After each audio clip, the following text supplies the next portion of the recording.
Comeback eines Urborussen, dazu das Wiedersehen mit einem Ex-Borussen. Das alles seht ihr in der aktuellen Ausgabe des Feiertagsmagazins. Herzlich willkommen zum Feiertagsmagazin. Diese Woche müsst ihr nochmal mit mir Vorlieb nehmen. Für Nobby kam die Sendung nach der Knie-OP noch etwas zu früh. Aber ich kann euch sagen, er hat nach dem Derby-Sieg natürlich nochmal einen Extraschub Genesung bekommen und feiert hoffentlich bald hier in der Sendung wieder sein Comeback. Comeback ist auch heute ein gutes Stichwort, insbesondere für unseren heutigen Gast. Ein richtig starkes Comeback von Marcel Schmelzer. Die Spielfreude nach der langen Pause ist Schmelle deutlich anzusehen.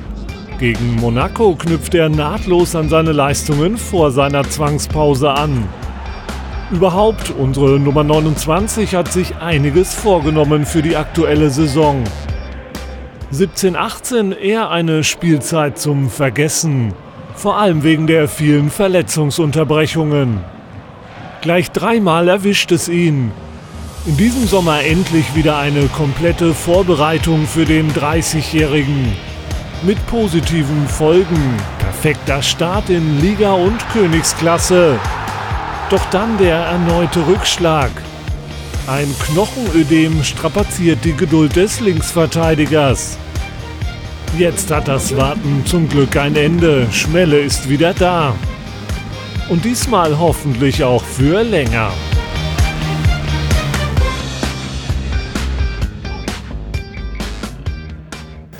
Ja, genau so sehe ich das auch. Hoffentlich für länger. Schmelle, schön, dass du da bist. 90 Minuten in den Knochen. Wie fühlt sich das an nach langer Zeit? Ja, heute schon wieder ziemlich besser oder deutlich besser als gestern. Aber ich habe es mir auch so vorgenommen, dass es jetzt deutlich länger dann auch erstmal wieder so bleibt, dass ich gesund bin. Du hast ja jetzt auch schon ein bisschen mehr Erfahrung gesammelt mit Hinsicht auf die ganzen Verletzungen und auf dein Körpergefühl. Ich weiß, man will immer spielen, aber sagt man sich selber auch, okay, ich muss jetzt nicht sofort jedes Spiel machen oder willst du gegen Bremen wieder sofort von alleine? Nee, ich glaube schon, dass das Sinn macht, gerade auch bei unserem Kader, den wir haben, der ja ziemlich breit aufgestellt ist, aber auch von der Qualität halt ziemlich ähnlich ist. Und da denke ich auch, dass das nicht gleich wieder der Fall sein wird. Aber so wie du auch sagst, da lernt man halt auch erst mit den Jahren und auch während meiner Verletzung. Ich hätte halt auch schon vielleicht ein paar Tage früher wieder dabei sein können, aber das wäre, glaube ich, auch einfach nicht richtig gewesen. Das hatte ich in der Vergangenheit häufiger mal, dass ich zu früh dann auch zurückgekommen bin, weil wir halt nicht diese Breite im Kader hatten. Und dieses Jahr war es für mich halt top, mir diese Zeit auch zu nehmen, die ich brauchte. Sehr, sehr gut. Deine Bilanz gegen Bremen, also ich glaube, wir könnten dich ganz gut gebrauchen, weil deine Bilanz ist richtig gut. Gegen keine andere Mannschaft hast du so eine positive Bilanz wie gegen Werder Bremen. Ich weiß gar nicht, ob du das wusstest. Nee, ich habe jetzt ganz kurz drüber nachgedacht, aber ich glaube auch, als wir jetzt letztens hier verloren hatten, da hatte ich auch nicht gespielt gehabt. Siehst du? Ja, das stimmt. Aber also, müssen wir den Trainer noch mal zeigen, die Sendung. Der Trainer hat ja auch, glaube ich, ein gutes Händchen, was Joker betrifft. Ja, deswegen vielleicht. Das stimmt. Okay. Schmelle möchte als Joker ran. Hier geht es auf jeden Fall Schlag auf Schlag weiter. Wir spielen mal eine kleine Rubrik, die heißt aus 3 mach 1. Ich gebe dir 3 Möglichkeiten und du musst dir eine aussuchen. Ja? Und auch kurz erklären, warum, okay? Okay. Alles klar. Mit wem hast du von deinem Wesen her am meisten Ähnlichkeit? Mutter, Vater oder Bruder?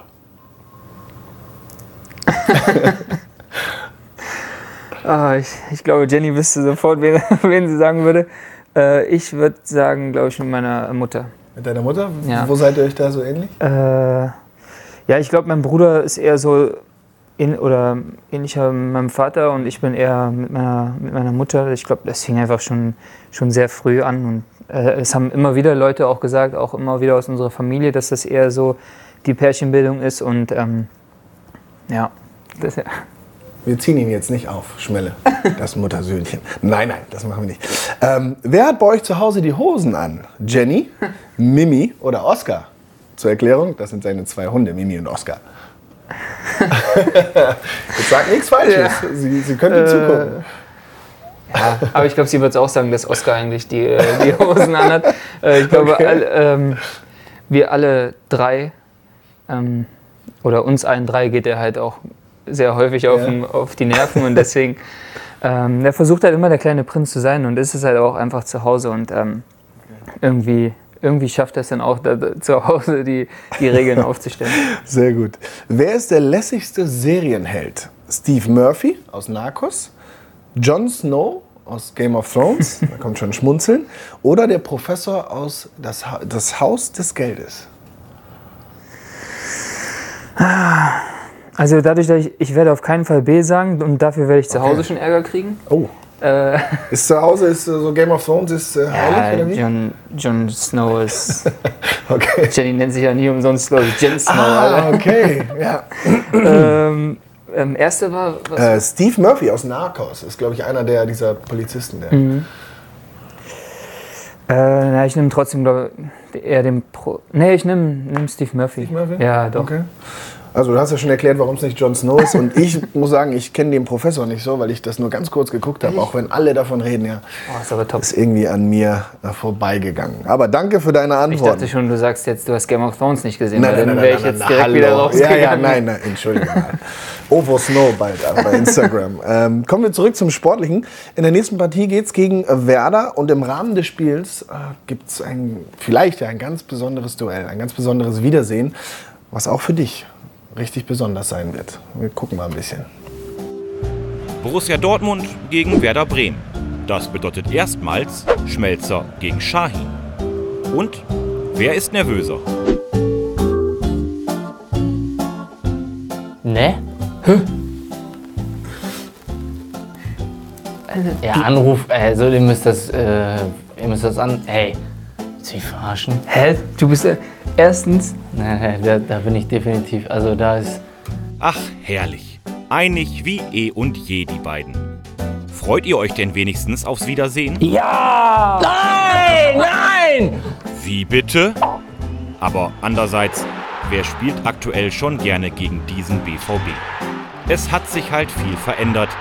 Auch bei euch Jungs? Der ist in den letzten Jahren sehr eitel geworden. Mir einiges abgeguckt. Ah ja, jetzt also Premiere gegeneinander. Anpfiff ist übrigens 18:30 Uhr. Aber Pünktlichkeit war ja noch nie ein Thema bei euch. Ich bin nie unpünktlich. Der ist immer unpünktlich. Was? Köstlich. Wir können euer Duell auf dem Rasen schon jetzt kaum erwarten. Und hier bereits exklusiv die spielentscheidende Szene. Voller Scheiße. Leck uns, Junge! Danke! Überragend, wie ihr beide miteinander da immer euch gegenseitig foppt. Aber der Ausgang gefällt mir auch. Also wenn du reinkommst, Joker, du hast ja angesprochen, machst ein Tor, dann feierst du dann mit ihm. Ich meine, was fehlt dir an Nuri so ein bisschen? Ich weiß, dass ihr sehr eng wart. Was fehlt denn? Ja, also diese kleinen Spitzen halt, ne? So ist ja... Ich meine, so nach und nach sind ja immer so die Spitzenleger so ein bisschen gegangen. Du, Max, Gonzo, Nuri. So, das fehlt ein bisschen. Obwohl wir haben jetzt auch guten Nachwuchs bekommen, muss man echt sagen. Ja. Also Marius Wolf oder so ist da, glaube ich, auch nicht ohne. Und, aber auch Mario Götze ist da schon in den Jahren jetzt hat sich einiges abgeschaut. Ja. Sehr gut.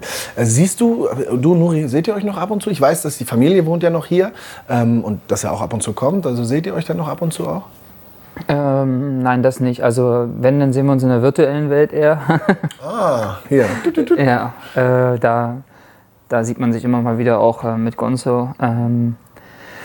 Aber sonst jetzt, so persönlich konnten wir uns jetzt nicht sehen, aber es ist auch schwierig. Ich glaube, es ist ja auch mit der Familie eher mal so am Pendeln und da hat natürlich Familie erstmal Vorrang und das Wichtige ist auch, dass er sich da auf sein neues Leben da so richtig konzentriert. Absolut. Nuri in der Gästekabine mit einem anderen Trikot. Gefühlt, das ist komisch. Ich meine, ich weiß selber, wie das ist, wenn man alte Weggefährten dann anders sieht, aber wie wird sich das anfühlen, ihn zu sehen in grün und weiß? Ja, ich bin auch gespannt. Also im Fernsehen sah es immer schon ganz komisch aus, obwohl teilweise kannte man es ja von ihm halt auch schon von damals so ein bisschen, aber jetzt kommt es halt auch wahrscheinlich dazu, dass wir gegeneinander spielen und das ist dann schon mal was Besonderes, aber ich glaube, da gibst du mir ja recht, in den 90 Minuten, glaube ich, kann man das ganz gut ausklinken halt, ne? Und dann... Ob ihr wirklich in einen Zweikampf gegeneinander kommt, das müssen wir noch abwarten. Jetzt gibt es erstmal einen Zweikampf mit mir. Kennst du eine Reise nach Jerusalem? Ja, das sagt mir schon was. Ja. Gut, weil das spielen wir nicht. Wir spielen Dönnekes mit Fritz. Also Fritz.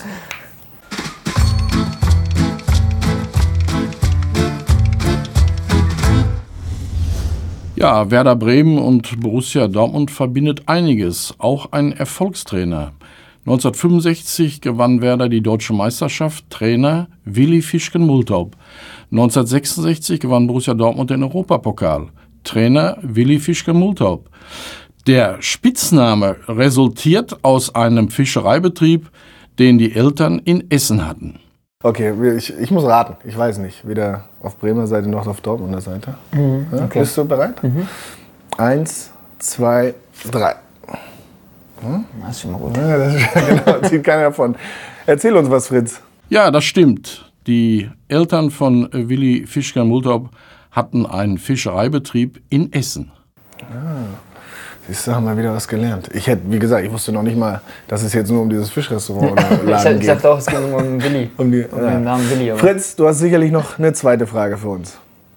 Wir gehen noch ein paar Jahre zurück. 24. August 1963. Borussia Dortmund erzielt das allererste Tor in der Geschichte der Fußball-Bundesliga in Bremen in der ersten Spielminute durch Timo Konietzka. Leider fehlt davon jegliches Bildmaterial. Ich bin alt, aber nicht so alt. Boah, das Bist ist. du bereit? Ja. 1, 2, 3.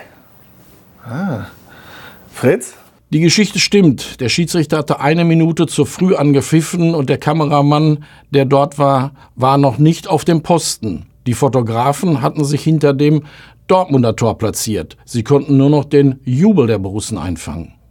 Der Kameramann war wahrscheinlich noch Fischbrötchen holen bei Willi Fischke. Gut, Fritz, noch steht es unentschieden. Dritte und letzte bitte. Und auch in der nächsten Geschichte steht der Schiedsrichter im Mittelpunkt. 1975 pfeift Wolf-Dieter Ahlenfelder nach 32 Minuten in Bremen zur Halbzeit ab. Die Borussen sind erstaunt. Das stimmt bestimmt. Nach 32 Minuten Halbzeit. Die Geschichte habe ich schon mal gehört. Ey. Da gibst du mir jetzt Tipps, okay. 1, 2, 3. Ei! Also So. aber nicht aus Deutschland. Es wird einen Sieger geben, so viel ist schon mal fest. Fritz, wer ist es denn? Die Geschichte ist falsch. Wolf-Dieter Ahlenfelder pfiff zwar nach 32 Minuten zur Halbzeit, aber es war im Spiel Werder Bremen gegen Hannover 96. Später gab er zu Protokoll, doch ein Gläschen zu viel getrunken zu haben. Noch heute kann man in Bremen ein Bier und ein Schnäpschen unter dem Motto „Bitte einen Ahlenfelder" bestellen. Ja, toll. Schön auf die falsche Fährte, weil die Geschichte kenne ich. Ja, ich kannte die Geschichte auch, aber ich dachte, es wäre Das kann doch keiner erwarten, dass ich irgendwann 75, war ich noch nicht mal geplant, hör mal. 75? Ich bin 79 geboren. Ach so. Ja, toll. Also, Geplant warst du da wahrscheinlich schon. ich fand das gemein. Aber wir gucken gleich mal, wie es gesamt steht. So, Schmelle, dann gucken wir mal auf den Gesamtstand. Du hast ein bisschen verkürzen können für die Gäste, aber wie du siehst, noch. Und Nobby, auch an dich nochmal einen schönen Gruß. Noch führen wir, auch wenn ich heute ein bisschen geschwächelt habe. Ich gebe mir aber Mühe, sollte ich noch mal ran müssen und dürfen.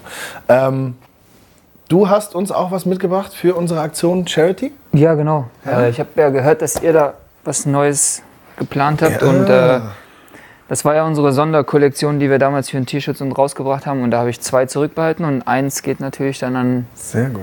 an eure Sehr schön. Tombola oder Irgendwo sind Stifte. Ich weiß nicht. Stiftung. Ich glaube, bei dir liegen noch Stifte. Ah ja, genau. Dann kannst du hier mal schön... Welchen soll ich denn davon nehmen? Das ist welchen du egal, willst. oder? Ja. Machst du hier mal deinen Johann drauf. Ihr könnt wie immer im Shop auf Aktion gehen und diese schönen Sachen ersteigern. Diesmal geht es wieder zur BVB-Stiftung Leuchte auf, zugunsten der Stiftung. Also diese 2 Sachen könnt ihr euch dort holen. Macht alles schön fleißig mit und steigert ordentlich. Was unterstützt du sonst mit der Aktion, Schmell? Ich weiß, dass du viel für einen guten Zweck machst. Und Ja, genau. was machst du sonst mit den Erlösen? Ja, genau. Unsere Idee war damals einfach, den Leuten halt nicht einfach nur nach Spenden zu fragen, sondern halt den Leuten auch was zurückzugeben dafür. Und daher sind jetzt dann die Klamotten dann auch entstanden. Und es geht halt teils ans Tierschutzprojekt, wo wir Straßenhunde in Italien unterstützen und demnächst dann auch hier in der Region Dortmund dann auch tätig werden. Und ein anderer Teil geht dann auch an die Dortmunder Tafel, wo speziell an so ein Frühstücksprojekt, wo viele Kinder halt unterstützt werden, deren Eltern halt auch Tafelmitglieder sind oder wo es halt einfach im Haushalt schwierig ist, dort genug zu essen zu bekommen. Ja. Und da wird dann das Augenmerk drauf gelegt, dort auch zu helfen und zu unterstützen. Sehr schön. Also, fleißig mitmachen ist alles für einen guten Zweck. Und auch sonst können die Dinger wahrscheinlich... Kann man die noch normal? Ja, also die nicht mehr. Das war eine Sonderedition letztes Jahr zu Weihnachten, aber gibt noch sehr viele andere. Sehr gut. Also, schaut auch da mal rein. Ist ja alles, bleibt ja alles in der Familie. Wollte ich sagen. Alles für einen guten Zweck. Mit dem Sieg seid ihr Herbstmeister. Ist das eine extra Motivation oder geht es sowieso jede Woche um den maximalen Erfolg? Ich glaube, so wie es läuft, ist das eine Frage, die sich fast von selbst beantwortet. Ja, genau. Also ich glaube, natürlich ist es was Schönes, auch zur Halbserie Erster zu sein und Herbstmeister zu sein, aber das hat jetzt nicht die höchste Priorität, sondern ich denke, unser Ziel ist es jetzt, da weiterzumachen, wo wir halt wirklich in den letzten Spielen halt aufgehört haben und einfach, wenn es klappt, sogar ungeschlagen in die Winterpause zu gehen, das wäre halt schon ein sehr, sehr großer Erfolg mit der Mannschaft, die halt dann ziemlich schnell so gut zusammengewachsen ist, muss man ja wirklich sagen, und aber es sich auch verdient hat, alle 3 Tage halt auf Top-Niveau dann zu spielen oder auch wenn es mal nicht so lief, dann trotzdem die Siege nach Hause zu bringen, das ist ja das, was dann auch ein klasse Team ausmacht. Und aktuell sind wir es, aber wir dürfen uns halt darauf nicht ausruhen, sondern müssen halt dann auch, wie du auch sagst, Spiel für Spiel das auch wieder abrufen. Schmelle, vielen Dank, dass du dir die Zeit genommen hast. Gerne, ich freue mich jetzt schon auf das Duell mit dir oder zwischen dir und Nuri und natürlich auf die nächsten 3 Punkte. Hoffe, ihr hattet Spaß. Wie gesagt, fleißig mitmachen hier und dann beim nächsten Mal vielleicht ja wieder mit Nobby. Also, tschüss von Schmelle und mir. Ciao.